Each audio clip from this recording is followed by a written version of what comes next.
Ililibing na rin mamayang hapon sa Biñan, Laguna ang isa pang napatay sa barilan sa Timonan, Quezon na si Paul Q.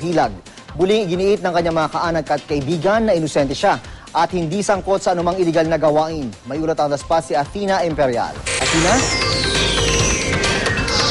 June, kasalukuyang naghahanda para sa idaraos na misa ang pamilya Kyohilag dito sa Alpha Crucis Viewing Chapel sa Biñan, Laguna para kay Paul Kyohilag, ang isa sa 13 nasawi sa umano'y shootout sa Timonan, Quezon noong isang linggo.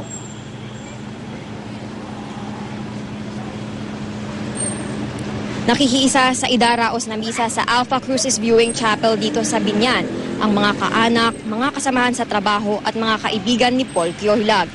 Nakikidalamhati ang lahat sa madilim na sinapit ng mahal sa buhay. Dalangin nila, hustisya para kay Kyohilag. Ayon kay Paulo, ang panganay na anak ni Kyohilag, inosente raw ang kanyang ama.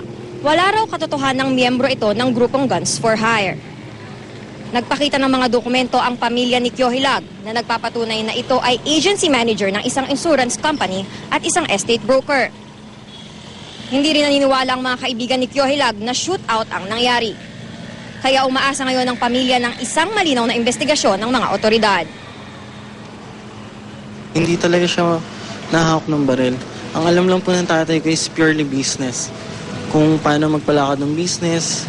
He's a businessman. Ang trabaho po niya ngayon is isa siyang insurance agent, tapos isa rin siyang real estate broker. So, how come na sinabi nilang gun for her yung father ko, hindi naman siya trained humawak-hanap po ng baril. Paniniwala niyo sa mga kasama? June, kasalukuyan pa rin naghahanda para sa misa ang pamilya at mga kaibigan ni Paul Kyohilag at nakadakdang dalhin sa Eternal Gardens dito sa Biñan mamayang 2:00 ang mga libi ni Paul. June? Maraming salamat, Athena Imperial.